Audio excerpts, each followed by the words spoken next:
Olá, boa noite. Meu nome é Romenig, como o Igor apresentou. Antes de começar, eu quero agradecer ao Igor pelo convite, a SPR, agradecer quem na chuva torrencial estava aqui, quem está na primeira fileira presencialmente ou não.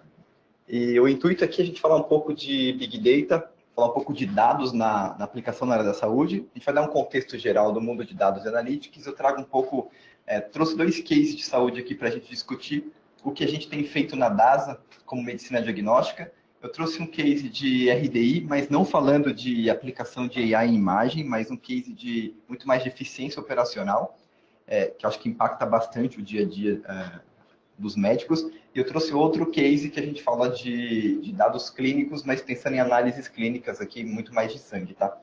E depois um pouco mais de próximos passos que a gente tem para fazer. Bem, vai ter um primeiro vídeo aqui no slide. Acho que o som não sai. Será que o som sai aqui na TV? Não. Então o som não sai aqui, mas tem a legenda, então acho que é tranquilo da gente acompanhar.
Esse é um vídeo que eu emprestei da consultoria PwC há uns 5 meses atrás, mas eu sempre acho bacana passar, porque ele traz a mensagem da quantidade de dados que a gente tem e o quanto que a gente pode aplicar isso em vários setores, não apenas da saúde, mas mercado financeiro, seguradora, enfim. Então, quando a gente diz de dados em si, primeiro, quando a gente fala de dados e analíticos, a gente tem 2 etapas aqui. A entrada da informação e a saída da informação. E a entrada da informação, pensando em DASA, e a gente vê isso construído em grande parte da indústria da saúde, a gente tem a formação do que a gente chama de Data Lake, que é ter um repositório único, onde eu vou colocar todos os dados e permitir que áreas diferentes da companhia e até fora da companhia possam acessar a informação. Então, a gente fala de dados para dentro da companhia, porque de repente eu quero construir algum algoritmo de AI para imagem, eu vou aqui e consulto esse dado. Mas de repente eu quero disponibilizar algo sumarizado para o Ministério da Saúde, para secretarias de saúde, eu posso construir APIs que venham nesse data lake e consumam esse dado. Então, para dentro ou para fora da companhia, a gente tem um repositório. Esses dados eles podem ser estruturados ou não estruturados, mas a ideia é que a gente tenha um ambiente muito mais estruturado. E quando a gente fala de uma rede única, tem um único ambiente onde todas as pessoas possam consultar a informação.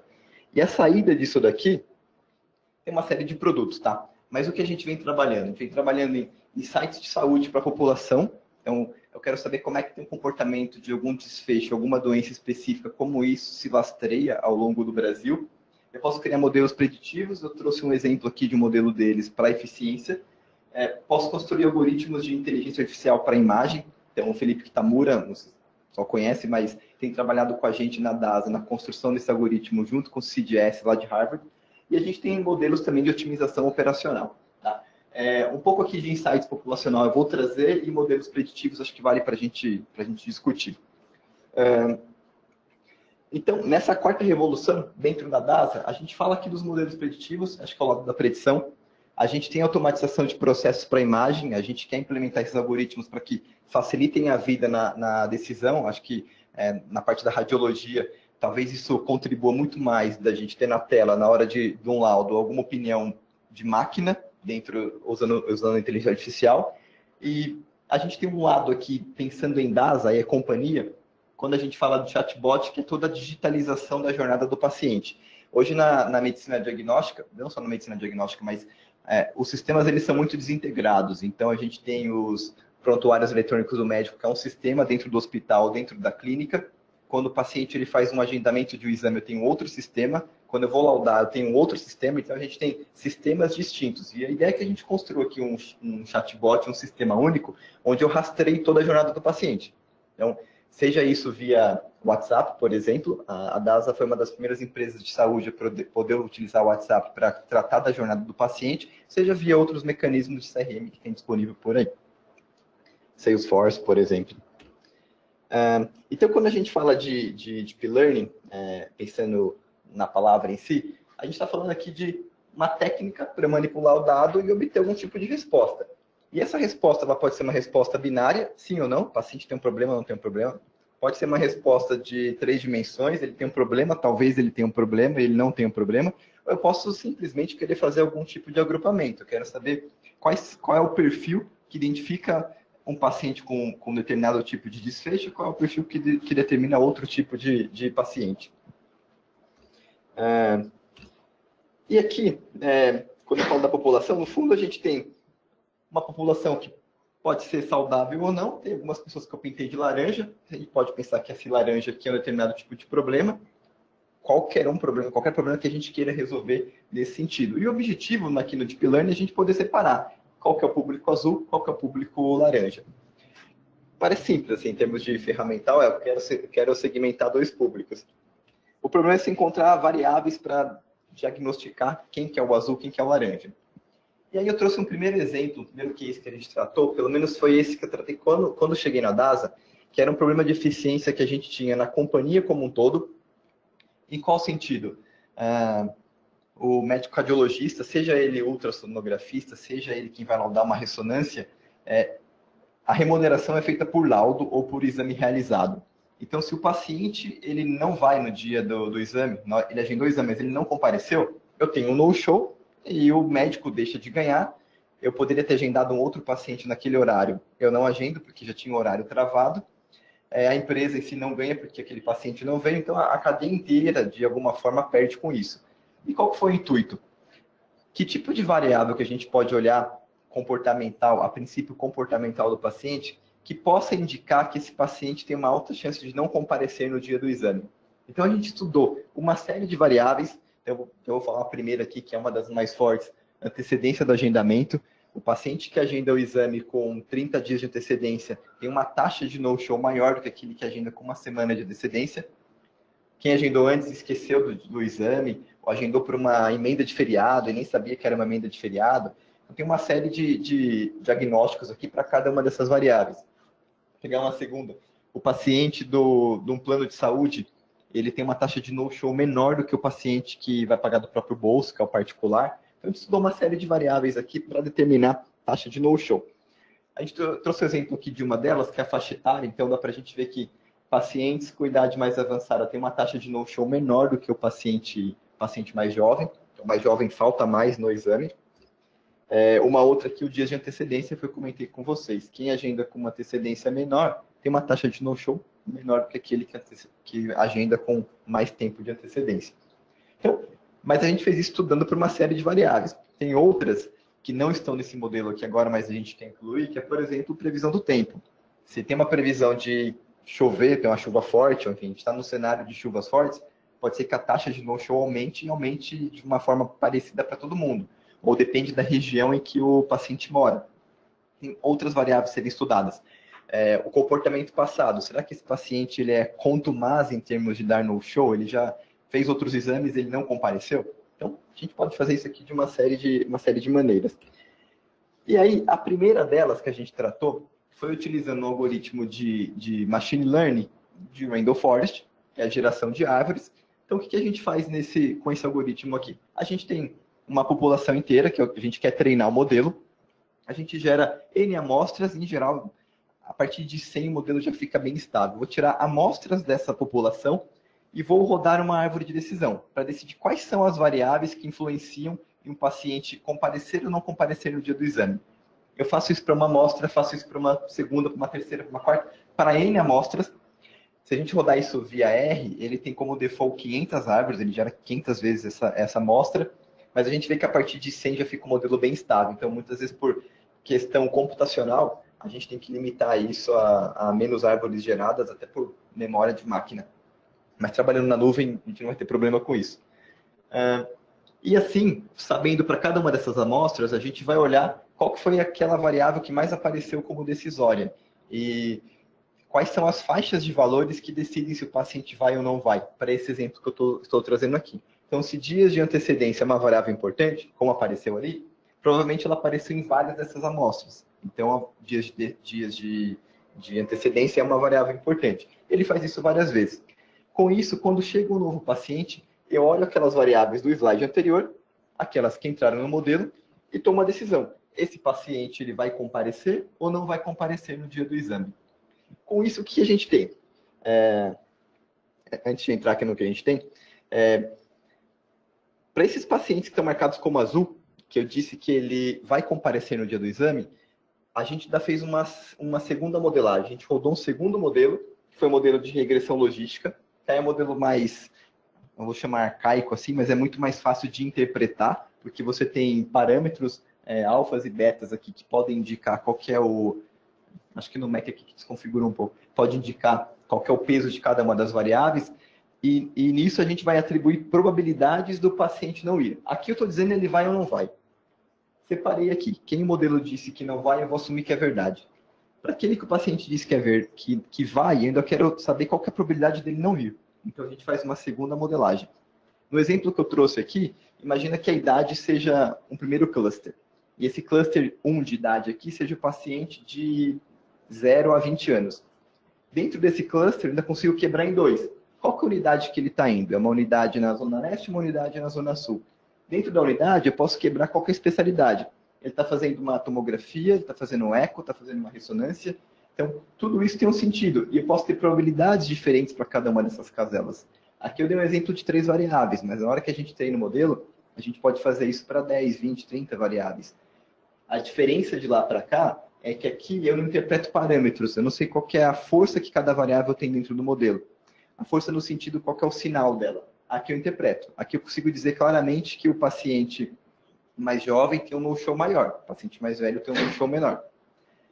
Coincidentemente, ali para o Randall Forest, isso apareceu. Mas podia ser que a minha interpretabilidade fosse muito diferente. O paciente mais jovem tivesse um no-show alto, o paciente de menor idade um no-show baixo, o paciente mais velho um no-show alto. Aqui eu não conseguiria colocar essa variável. Ali eu consigo. Ali, rodando o Randall Forest, eu consigo colocar variáveis que elas tenham comportamentos distintos e que isso não necessariamente eu preciso interpretar. E aí, aplicando o modelo, tanto o Randall Forest quanto a regressão logística, o que a gente tem? Quando eu rodo uma regressão logística, aqui já é exemplo com os dados reais, para aquele cluster que o modelo disse, o paciente, aqui sim interprete como o paciente vai faltar, que era a minha modelagem. O meu bom aqui era o paciente faltar. Sim, ele vai faltar. A gente chamou de cluster 0. O que acontece nesse cluster, já olhando numa base de validação? 62% dos pacientes, de fato, faltaram. Eu falei, ele vai faltar, o paciente faltou. Só dando um detalhe, a nossa média de no-show tratado nessa base era em torno de 20%. Então, eu tive um cluster aqui com 3 vezes mais taxa de no-show. Só que a gente não estava satisfeito com isso. E aqueles pacientes em que o modelo disse que iam comparecer, que não ia faltar, o que eu faço com ele? A gente rodou aqui uma regressão logística, criamos 5 novos clusters aqui, onde a gente vai atribuir probabilidade. E qual que foi o resultado disso? A gente consegue ordenar. Eu ainda consigo encontrar um cluster que eu tenho 40% de taxa de no-show, um outro que eu tenho 35%, 24% e até um menor ali com 6%. Para a gente fazendo gestão dentro da empresa, tem uma série de benefícios. Hoje o que a gente faz? Para esse cluster aqui com alta taxa de no-show, a gente reabre a agenda automaticamente. Então eu rodo o modelo, se o paciente deu com alta propensão de no-show, eu vou e faço uma agenda nova para ele. Eu vou até mostrar os resultados aqui no piloto que a gente fez em algumas unidades. E para esse paciente, por exemplo, com 6% de taxa de no-show, o que a gente pode fazer para ele? Eu posso fazer uma confirmação só por SMS, ao invés de ligar, a ligação é cara, eu mando um WhatsApp, eu posso fazer uma confirmação mais barata, eu posso ter gestão diferente para cada cluster de risco. E eu posso decidir, de repente, se eu quiser ser mais ousado, fazer um overbooking, inclusive, para esse paciente aqui, que tem uma taxa de no-show menor que 50%, mas mesmo assim uma taxa alta. Lembrando que a média aqui a gente trabalhou em torno de 20. Qual foi o resultado desse modelo? Aqui é um resultado real, quando a gente montou o piloto e quis mostrar para a companhia que a gente podia trazer mais pacientes, podia trazer mais receita e até elevar o nosso NPS com base nesse modelo. Quando a gente colocou para rodar, a gente teve 457 agendamentos no período que a gente analisou, que a gente rodou o modelo. 227 compareceram, 230 faltaram. Então, a gente tem uma taxa de no-show aqui próxima de 50%. Tá? O que a gente fez? A gente abriu um segundo agendamento. No segundo agendamento, a gente teve um pouco mais de 300 pacientes que agendaram, 289 compareceram na unidade. Então, no total, eu tive 516 pacientes, 457 era o número original esperado. Então, eu tive, de fato, um overbooking aqui de mais ou menos umas 60 pessoas, que foram a mais do que estava na agenda, né? A mais do que eu tinha agenda aberta. O que isso causa do médico vai ter ali uma fila de espera um pouco maior, porque o paciente vai ter que esperar para ter o exame executado. E a minha taxa de no-show, para não colocar o número negativo aqui, ela veio para zero. Então, eu consegui, onde eu apliquei, reduzir a taxa de no-show de 50% para zero. Então, é um resultado bastante expressivo. Se a gente pensar que, na média, o exame de ultrassom me custa R$100, o exame de ressonância me custa R$600, eu consegui colocar 289 pacientes novos para dentro, dá uma receita considerável aqui. Então, foi um trabalho que, de fato, deu resultado. E quando você mostra um negócio desse, o que surge amplia para todas as marcas. A DASA tem 37 marcas no Brasil. A gente fez isso aqui para 4 apenas. Né? Então, sobraram 33 novas para a gente aplicar o modelo.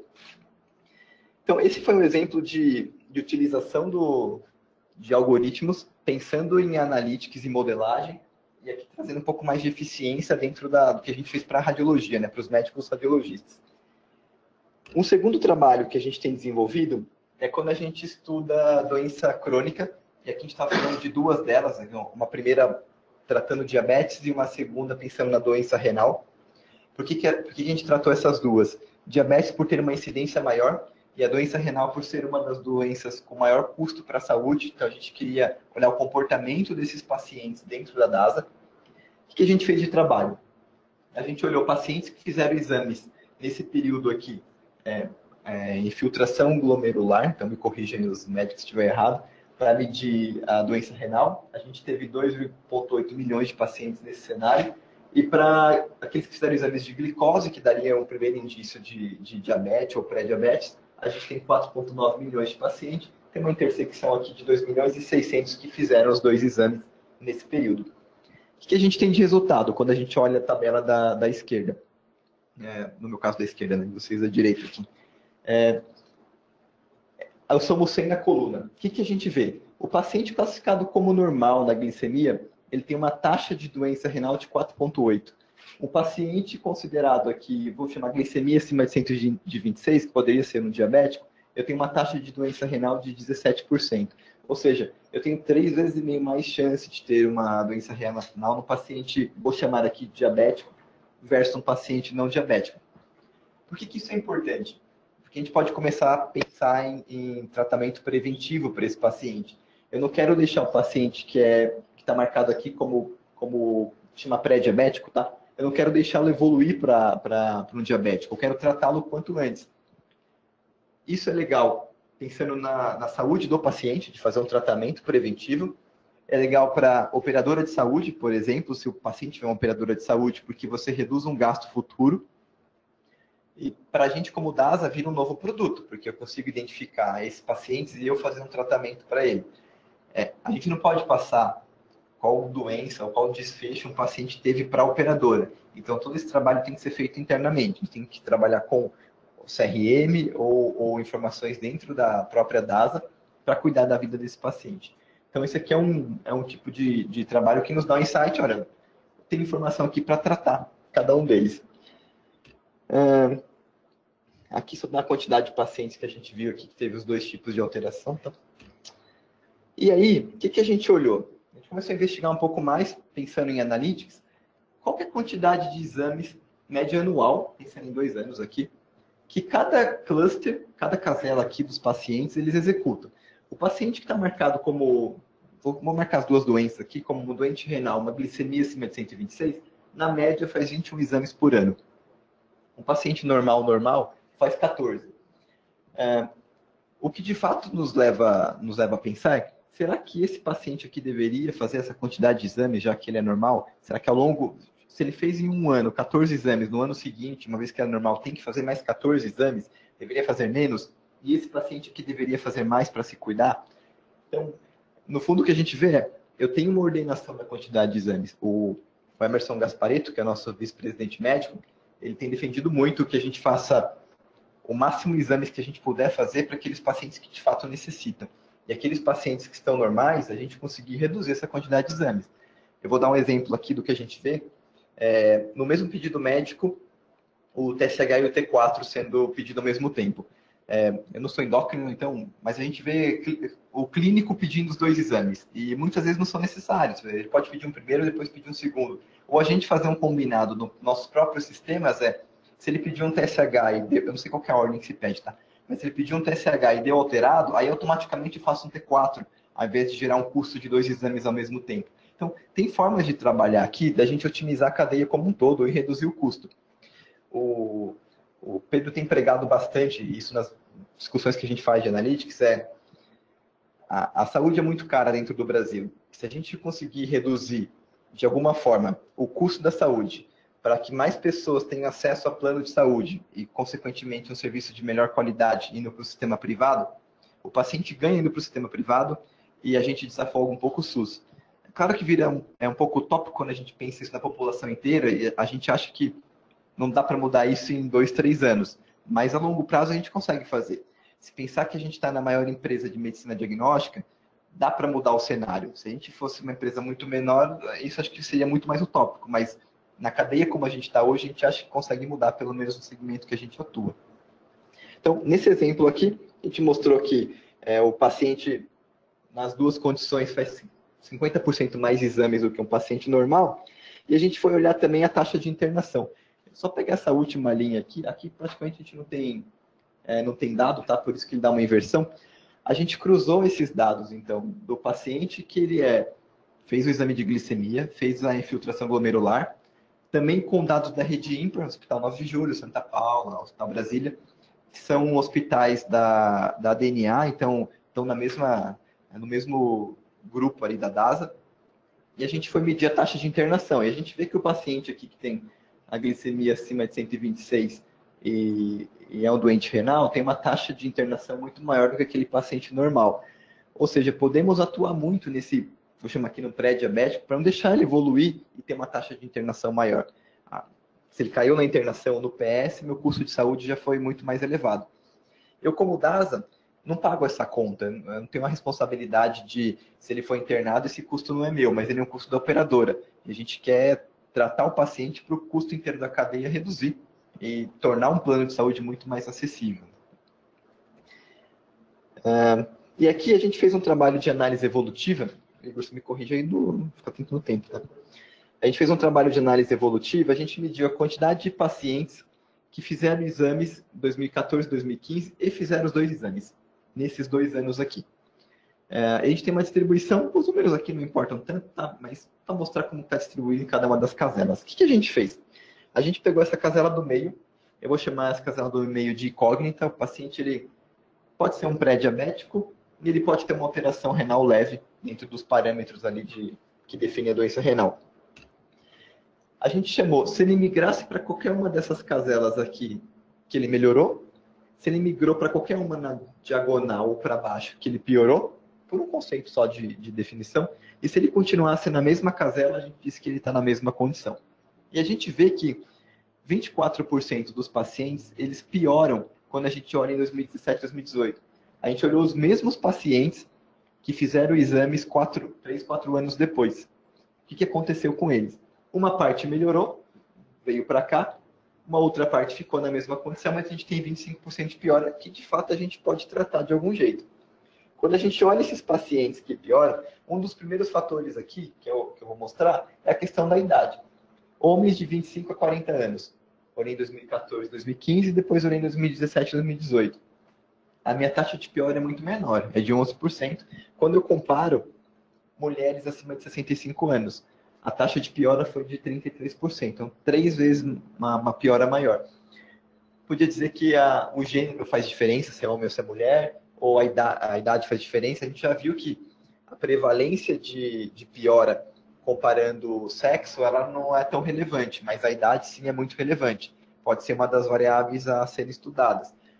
Os dados clínicos também são dados a serem estudados. Então, a gente quer um segundo passo agora, que não está aqui nesse trabalho, é criar um modelo de risco e de score para dizer qual que é a probabilidade desse paciente piorar.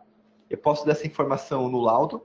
Se no laudo ficar ruim, eu posso mandar a informação direto para o médico do paciente, como um dado a mais para a avaliação dele. A gente tem muito trabalho para fazer aqui ainda, porque isso envolve publicação, estudo científico, tem que ter um aval, uma chancela médica. A gente quer fazer um trabalho direito para que tenha confiabilidade disso em toda a comunidade. Mas já traz um indício. Eu tenho que tratar pacientes que são mais velhos, porque ele tem maior risco de piorar.